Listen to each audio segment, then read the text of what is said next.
I want to talk about Fareed Zakaria. He's a good man, but he's hoping against hope here, y'all. He actually thinks that the GOP might actually try to stop Trump. That's never going to happen. It is heartening to see some important Republican figures come out against Donald Trump. Oh my God. Name one. Paul Ryan? Here's Paul Ryan. I just don't think I don't think that's going to happen. I don't think he'll win. He's just unelectable. I think he's unelectable because that suburban voter, you think he's more popular since the 2020 election with the swing voter? I think he's going to continue to lose altitude because we want to win. And we know with him, we lose. We have a string of losses to prove that point. Look, here's how I was not an ever Trumper. You worked with him as Speaker. I mean, I governed with him, and I'm very proud of those days. I'm really excited about the judges we got on the bench. Not just the Supreme Court, but throughout the judiciary. But I am a never again Trumper. Why? Because I want to win. And we lose with Trump. It was really clear to us in 18, in 20, and now in 2022. Paul Ryan is nothing. That piece of shit jumped ship first chance he got. But now he thinks he's going to come back and somehow lead the party. Good luck, buddy. There is no party. It's worth noting that many of them embraced him when he proposed a Muslim ban, strong-armed Ukraine's president, was impeached, and then tried to overturn an election. His real sin, in their eyes, is that now he is losing popularity. However, Trump's slump among Republicans could change. Imagine that during the 2024 campaign, the Republican Party runs a large and varied field. Ron DeSantis, Mike Pence, Mike Pompeo, Nikki Haley, Larry Hogan, and Liz Cheney, among other possible candidates. Well, there's a list of people I would never want to go to dinner with. Trump would start with a shrunken base, but would generate enormous publicity and would likely win the single largest vote share in the early primaries. He might not get past 50% of the vote in any state, but most Republican state primary systems favor the frontrunner, and in state after state, he would just do better than anyone else. As Ronald Brownstein reminds us, that is how Trump became the presumptive nominee in 2016, while only garnering around 40% of total votes. Voters did deliver a powerful rebuke to the Republicans in the midterm elections, and clearly it was centered around two issues: election denial and abortion. But those who shifted appear to have been independents and a sliver of moderate Republicans. These are not the voters who will determine the results of Republican primaries.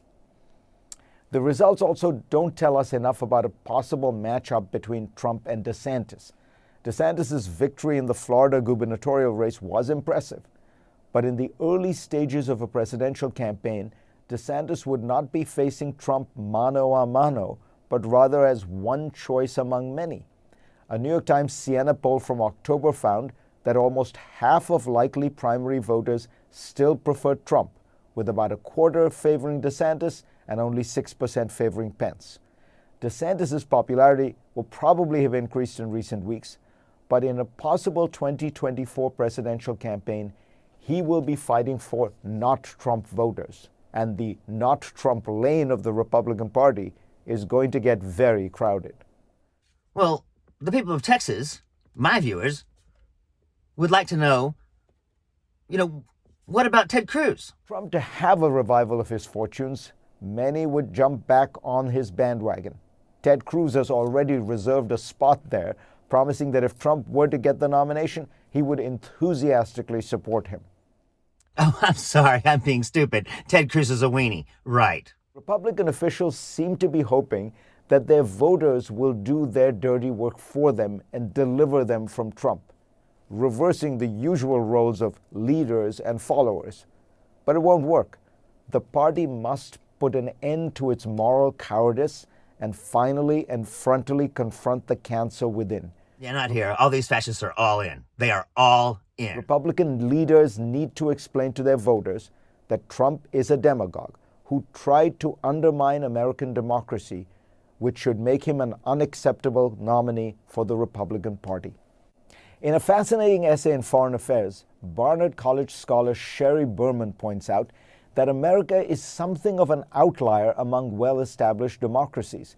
She notes that in many Western European countries, right-wing populist parties have been forced to retreat from their most extreme positions and accept mainstream stances on issues such as the European Union, the Euro, and the war in Ukraine. But in the US, the Republican Party, having opted for extremism in the wake of the Trump revolution, has been far more willing to go along with his dictates, with a slate of almost 300 election deniers as candidates in the midterms. The reason, Berman points out, both in the essay and in a conversation with me, is that the institutions and norms of liberal democracy are strong in Western Europe. The political parties act responsibly, European and national institutions maintain their independence, and leaders call out bad behavior. So from Sweden to Italy, when radical right-wing parties come to power, they are rarely able to change policy along the dramatic lines that they had once called for. She notes that in Sweden and Italy, the far-right parties have had to moderate their rhetoric and policies significantly to attract support and be seen as serious enough to govern. The United States, unfortunately, has a weaker, more open political system to begin with, defined nowadays by primaries, money, social media, and celebrity. Well, it's all these fucking idiots who think they can have a YouTube channel or even think they should. I mean, who gives a fuck about their opinion? It's ridiculous. All of which enable an entrepreneurial politician like Trump to take over a major political party and turn it into something resembling a personality cult. At the last Republican National Convention, not one of the former presidents or presidential nominees of the party spoke, but 6 members of Trump's family were given prominent slots, something unthinkable in a European country. Come on, Fareed. Family first. Am I doing that right? Berman writes that Freedom House and other groups that track democratic development, such as VDem, have noted a marked decline in the strength of American democracy, but have found no similar decline in Western Europe. In countries where democratic institutions are weaker, such as Hungary, Turkey, and alas, nowadays the United States, demagogues change parties rather than the other way around. To fend off this threat, Republican leaders must act to purge their party and country of extremism. The GOP will not change. The GOP will not fight Trump. The GOP will not stand up to Trump. They're going to double down. Even after the midterms, Trump and Trumpism will not magically vanish. The Republican Party is gone, y'all. Their only hope, any of these, Republican freedom fighters, if there are any left, have to form a new party. Now, it ensures that the new party and the Republican Party will be in the weeds for the next 20 years. But that's what has to happen. If they're patriots, that's what they'll do. But they're not.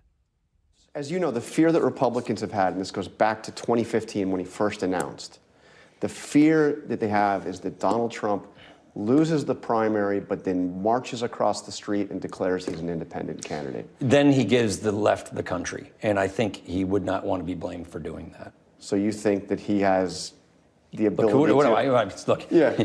I don't talk to him, so I don't know what's going on in his mind. Look, here's how I was not an ever Trumper. You worked with him as Speaker. I governed with him, and I'm very proud of those days. I'm proud of the accomplishments of the. There's no way in hell they're going to do that. They're going to goose step us all the way to oblivion.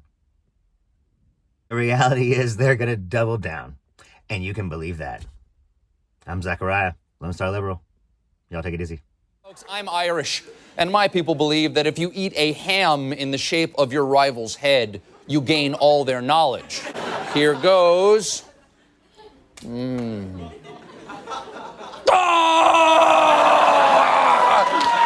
I have Karl Rove's memories. Oh, his house has a lot of full-length mirrors, and his bathrobe has no sash. No!